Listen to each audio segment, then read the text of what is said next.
Hello everyone, welcome in learning with basics. Learning with basics में मैं आप सबका स्वागत करता हूं और अरिथमेटिक प्रोग्रेशन के चल रहे प्लेलिस्ट में आज हम लोग हैं यार लेक्चर नंबर 6 के ऊपर। किस पे हैं हम लोग? लेक्चर नंबर 6 के ऊपर हैं। इससे पहले हम लोगों का लेक्चर नंबर 0 से लेके लेक्चर नंबर 5 तक डिस्कस हो गया था और आप लोगों ने देखा होगा। अगर आप चैनल पे नए हो यार तो सबसे पहले मैं आपसे कहूँगा कि आप चैनल को सब्सक्राइब करके बेल आइकन दबा लो ताकि आपको आने वाले हर अपकमिंग वीडियोज़ का नोटिफिकेशन मिलता रहे और आपसे चैनल पर का कोई भी वीडियो मिस ना हो। तो जिन्होंने सबसे पहली बात की, जिन्होंने पुराना वीडियो देखा होगा उनको पता होगा और वो लिंक कर लेंगे कि लेक्चर नंबर 6 किससे रिलेटेड है। और जो अगर आप लोग नए हो तो आप लोगों के लिए यार सबसे पहली बात की कोऑर्डिनेट ज्योमेट्री अरिथमेटिक प्रोग्रेशन का जो प्लेलिस्ट का लिंक है वो सीधा सीधा आपको अरिथमेटिक प्रोग्रेशन के प्लेलिस्ट का लिंक आपको डिस्क्रिप्शन में मिल जाएगा। तो वहां जाके आप सारे लेक्चर्स को इकट्ठा एक साथ देख सकते हो, ठीक है। तो हम लोग पिछले 2 लेक्चर से हम लोग लगातार जनरल टर्म, पिछले 2-3 लेक्चर से हम लोग लगातार जनरल टर्म के ऊपर क्वेश्चंस डिस्कस कर रहे हैं। आज इस लेक्चर नंबर 6 में ही भी हम लोग 1 या 2 बहुत शानदार और बहुत सुंदर तरह का क्वेश्चन डिस्कस करने वाले हैं। हाई लेवल कैटेगरी का क्वेश्चन डिस्कस करने वाले हैं जो कि जनरल टर्म के ऊपर रहने वाला है, जिससे आपको जनरल टर्म से रिलेटेड कोई भी क्वेश्चन में कोई कठिनाई कभी आने वाले टाइम में नहीं आएगी और आप बोर्ड्स में बहुत अच्छा कर रहे होगे, ठीक है।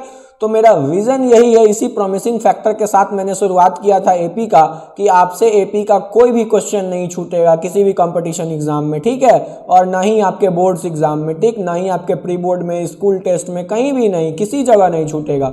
कोई पूछेगा फिर भी नहीं छूटेगा, ठीक है। जितना आपका सिलेबस है, जितना आपका कोर्स है, उतना तक में से अगर आपसे क्वेश्चन पूछा जाता है या उससे थोड़ा सा आगे बढ़ा के भी कुछ कंसेप्ट को पूछा जाता है तो आपके आईक्यू इतना ज़्यादा डेवलप कर चुका होगा इस एपी को पढ़ने के बाद कि एपी के अंदर आपका आईक्यू काम करना स्टार्ट कर देगा। आप सोचना चालू कर दोगे कि एपी के क्वेश्चन को ऐसे बनाते हैं। तो ठीक है, आज का क्वेश्चन हम लोग देखते हैं। अभी क्वेश्चन डिस्प्ले होगा आपके सामने।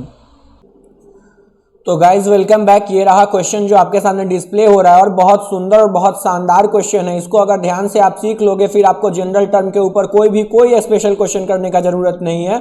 फिर आप sample paper, R D. Sharma, R S. Agarwal, NCERT, किसी भी जगह पे कहीं भी, ऑस्वाल, अरिहंत, कहीं भी इसे क्वेश्चन बनाओगे आपसे क्वेश्चन जरूर बनेगा, ठीक है, जनरल टर्म के ऊपर।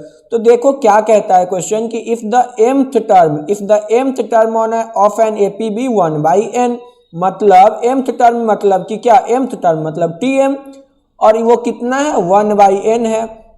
साथ ही साथ क्वेश्चन क्या कह रहा है, एंड इट्स nth टर्म, साथ ही साथ कितना टर्म, nth टर्म, ये कितना है 1/m। ये क्वेश्चन कह रहा है, मैं नहीं कह रहा हूं। mth टर्म कितना कह रहा है, 1/n, और nth टर्म कितना कह रहा है, 1/m। और इसको मैं बोलूंगा कि ये चीज गिवन है। क्या है, ये चीज गिवन है। अब देखो कि कोई भी एपी है तो मान लो कि इस एपी का स्टार्टिंग टर्म, फर्स्ट टर्म जो है, इस एपी का फर्स्ट टर्म जो है, मान लो कि ए है और कॉमन डिफरेंस सी डी कितना है, डी के बराबर है।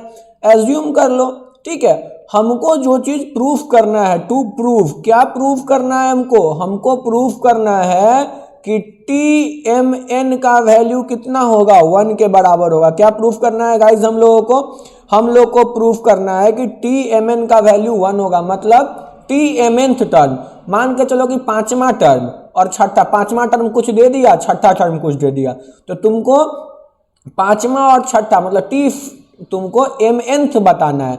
मेरे कहने का ये मतलब है कि m का वैल्यू मान के चलो 5 है और n का वैल्यू मान के चलो 6 है, तो तुमको कितना टर्म अब बताना है, mn बताना है। मतलब 5 × 6 मतलब 30th टर्म बताना है, ठीक है। तो ये बस टर्म का है, संख्या का बात है कि mth टर्म पता है, nth टर्म पता है, तो हमको mnth टर्म बताना है।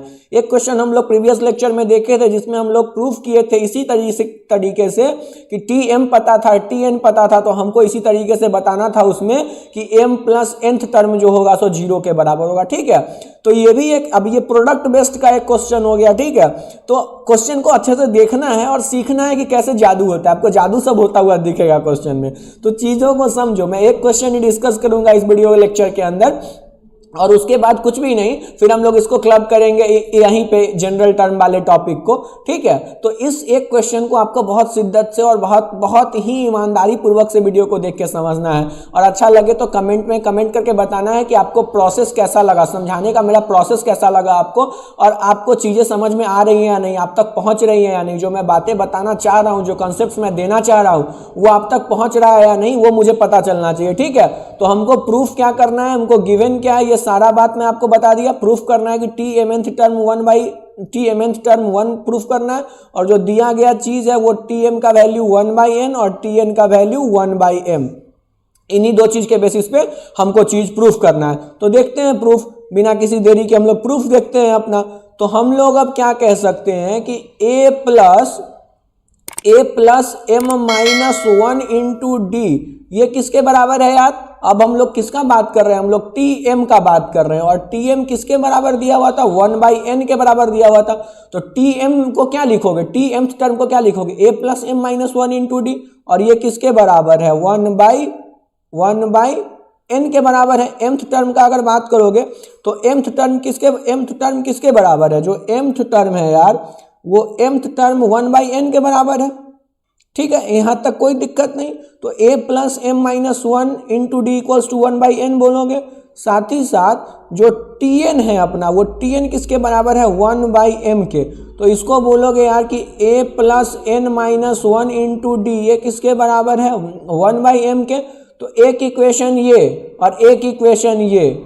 अब तुमको इस दोनों इक्वेशन को बेसिकली सॉल्व करना है। क्या करना है, हमको दोनों इक्वेशन को सॉल्व करना है। अच्छा, और ध्यान रहे हमको क्या चीज लेके आना है, टी एम एन, मतलब mnth टर्म लेके आना है हमको।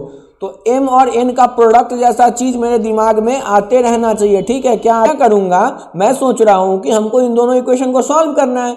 तो हमको इन दोनों इक्वेशन को सॉल्व करना है, तो अब सॉल्व करना है दोनों इक्वेशन को, तो दोनों इक्वेशन को सब्सट्रैक्ट कर देंगे, क्योंकि देखो यहाँ भी a है और यहाँ भी a है। अगर सब्सट्रैक्ट करेंगे तो कुछ ना कुछ चीज तो कटेगा ही, जैसे a कट जाएगा, d कट जाएगा कुछ जगह से, ठीक है।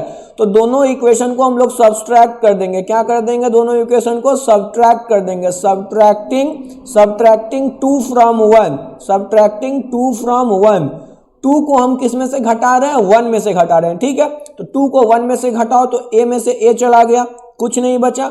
दूसरा बात कि m-1 इंटू डी, और इसमें से क्या घटाना है हमको, n-1 इंटू डी, और 2 सब्ट्रैक्टिंग 2 फ्रॉम 1, तो 1 में से घटा रहे हैं तो 1/n और -1/m।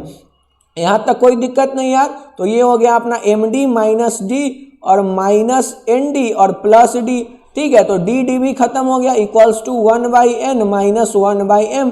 तो ये कुछ भी नहीं बचा, ये बस कितना बच गया हम लोगों को, इसमें से भी d कॉमन निकाल लो यार। तो ये m minus n into D equals to 1/n minus 1/m। यहाँ तक कोई असुविधा, कोई परेशानी, कोई तकलीफ? अगर यहाँ तक कोई तकलीफ नहीं है तो हम लोग इसके आगे भी क्वेश्चन देखेंगे, क्वेश्चन को सॉल्व करेंगे। हम लोगों को रिजल्ट कहाँ तक मिला, m-n इंटू डी, ये किसके बराबर है यार, 1/n माइनस 1/m के बराबर है। यहाँ तक कोई परेशानी नहीं है। तो अगर यहाँ तक कोई परेशानी नहीं है तो क्या हम लोग इसका एलसीएम ले सकते हैं, तो ये nm हो जाएगा, और इसको क्या m-n लिख सकते हैं हम लोग। तो क्या ये m-n into D equals to m-n/nm हो गया। यहाँ तक कोई दिक्कत नहीं। अब यहाँ तक कोई परेशानी नहीं है। तो चूंकि देखो एक चीज और कि इस क्वेश्चन में ना एक चीज मेंशन करना चाहिए यार, मैं एक्स्ट्रा मेंशन कर देता हूं कि m not equals to n, m n के बराबर नहीं है, ठीक है। एक क्वेश्चन में मैं बात एक्स्ट्रा कर देता हूं कि m not equals to n, तो हम लोग इसको दोनों तरफ से कैंसिल कर लेंगे, ठीक है। m n के अगर बराबर हो जाएगा तो यार 0 होगा, और जब 0 हो जाएगा तो उस चीज को कैंसिल नहीं कर सकते हैं।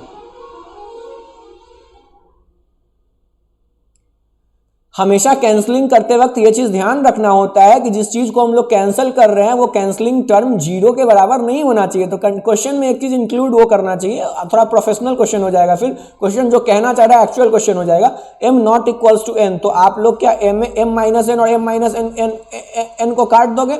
तो अब कॉमन डिफरेंस क्या हम लोग को d इक्वल्स टू 1/mn मिल गया।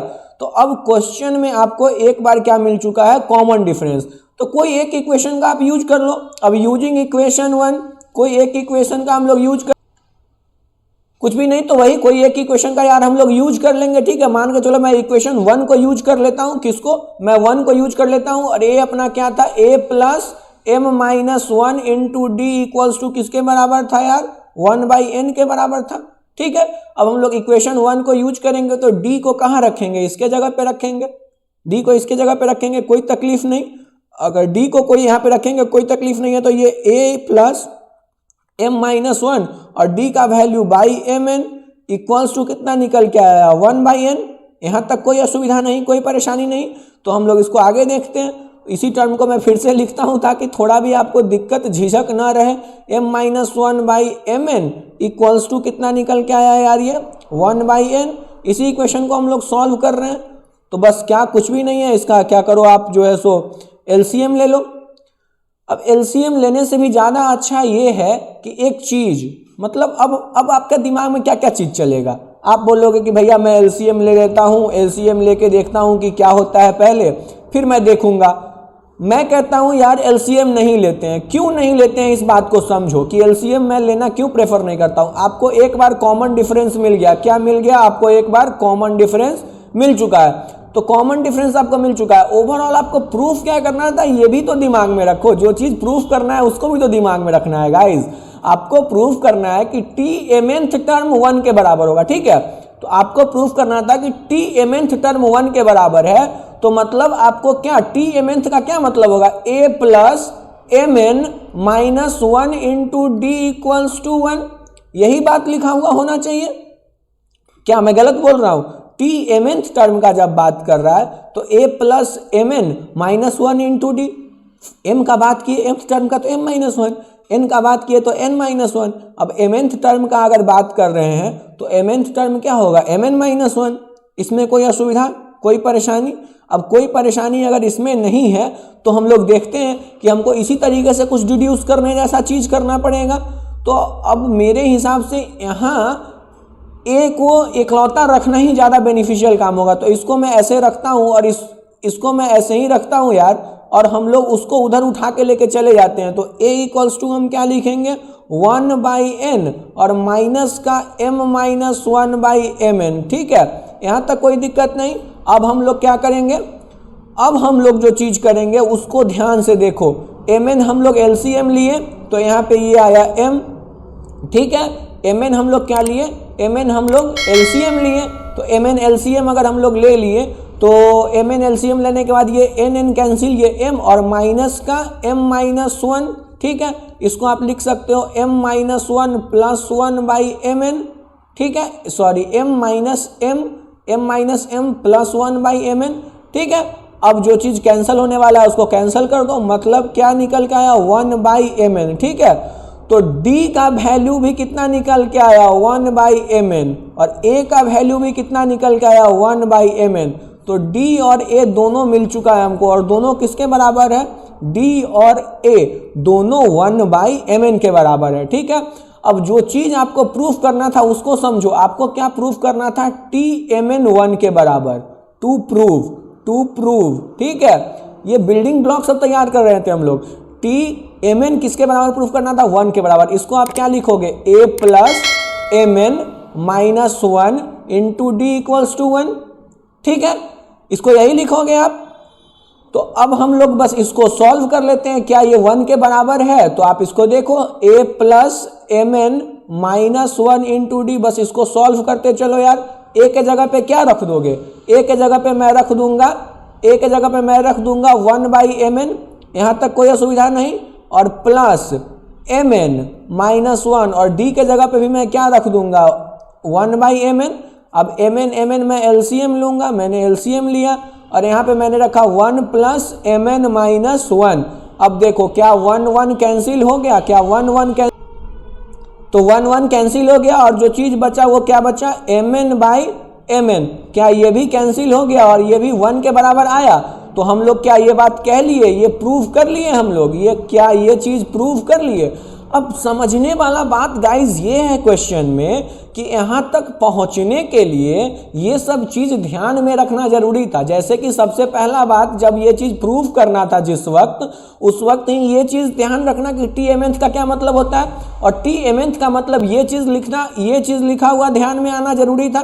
क्या बात, ये वाला बात कि टी mth क्या होगा, टी mth क्या होगा, ये एक बार अगर ध्यान में आ गया तो मतलब हमको इसमें क्या करना है, ए और डी का खेल करना है। और दूसरा एक और बात कि टी एम टाइप चीज़ कुछ लिखा हुआ है तो उससे हमको ये भी सीखना है कि टी एम क्या होता है, टी एन क्या होता है। फिर हम लोग डी निकालना सीखे कि कैसे दो इक्वेशन दिख रहा है तो इसमें से ए गायब हो जाएगा, ए गायब हो जाएगा तो हम लोग को डी मिल जाएगा।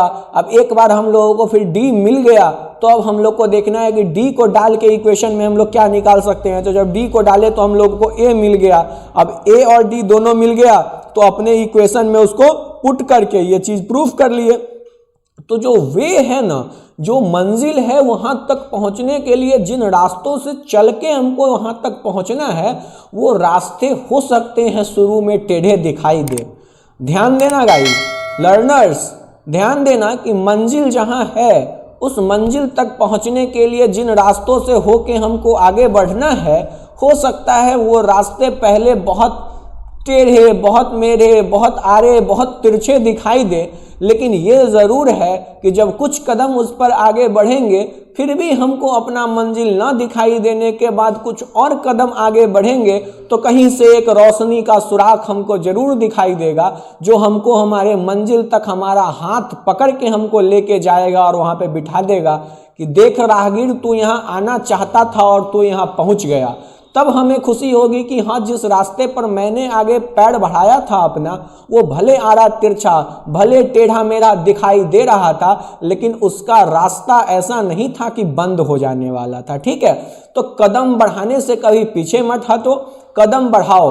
कदम बढ़ाने से इंसान ऐसा नहीं है, बहुत चीज़ ऐसा है जिसमें कदम बढ़ाना चाहिए आदमी को यार। तो कदम बढ़ाने से पीछे नहीं, पीछे मत हटो, कदम बढ़ाने से पीछे मत हटो। कदम बढ़ाने से पीछे हटोगे तो फिर क्या देखोगे कि उस आड़े तिरछे रास्ते में आगे कैसी कैसी परेशानियां आने वाली है, उसके बाद जो होने वाला है वो क्या होगा। अगर तुम इस क्वेश्चन को पहले ही घबरा गए होते, ये क्वेश्चन मैंने पहले ही बताया था कि ये क्वेश्चन बहुत इंपॉर्टेंट है, ये question very very very important है, वेरी इंपॉर्टेंट क्वेश्चन है। ठीक है, मैं इसको वेरी इंपॉर्टेंट क्वेश्चन इसलिए बोलता हूँ क्योंकि ये क्वेश्चन हमको बहुत कुछ सिखाता है। ये क्वेश्चन हमको एपी में सोचना सिखाता है, ये क्वेश्चन हमको जनरल टर्म का एप्लीकेशन सिखाता है, ये क्वेश्चन हमको ये सिखाता है कि हमको जहां तक पहुंचना है उससे पहले हमको जो रास्ते से गुजरना है, लगेगा कुछ पल के लिए कि हम कैसे वहां तक पहुंचेंगे। जैसे एक स्टेप लास्ट से जस्ट, और जहां सक्सेस मिलने वाला होता है ना, उससे जस्ट पहले ऐसा पड़ाव आता है जिस पड़ाव पे आदमी को लगता है कि यार अब नहीं मिलेगा हमको ये चीज़, अब हमको नहीं मिलेगा यह चीज़, लेकिन उससे भी जब जो आदमी उसको पार कर जाता है उसको मिल जाता है फाइनली सफलता। ठीक है, तो ये सक्सेस मंत्रा है। ठीक है, इसको हम लोग सक्सेस मंत्रा बोलते हैं। ठीक है, तो mn का वैल्यू प्रूफ कर लिया यार हम लोग, कोई दिक्कत नहीं है। तो इसी तरीके का और क्वेश्चंस के लिए, और वीडियोज के लिए, और मोटिवेशनल टॉक्स के लिए आप चैनल को देखते रहो, चैनल के साथ बने रहो यार। ठीक है, तो मिलते हैं नेक्स्ट वीडियो लेक्चर में हम लोग एक और नए कंसेप्ट के साथ, एक और नए प्रोसेस के साथ। ठीक है, एपी में, और एपी को हम लोग खत्म करेंगे जल्द से जल्द। ठीक है, तो चैनल को सब्सक्राइब करके बेल आइकन दबा लो यार, दोस्तों के साथ शेयर कर दो, और फिर ज़्यादा से ज़्यादा शेयर करो। लर्निंग विद बेसिक्स पेज है इंस्टाग्राम पे, उसको फॉलो करो। कमेंट जरूर करो कि कैसा लगता है वीडियोज, क्या क्या सीख रहे हो, क्या पढ़ रहे हो, कैसा प्रिपरेशन हो रहा है। बहुत जल्द हम लोग एक स्ट्रेटेजी के ऊपर भी वीडियो लेके आने वाले हैं जो आप लोगों के लिए काफ़ी हेल्पफुल होगा। तो मिलते हैं नेक्स्ट वीडियो लेक्चर में, तब तक के लिए बाय बाय, ध्यान रखो अपना, see you, thanks for watching this video.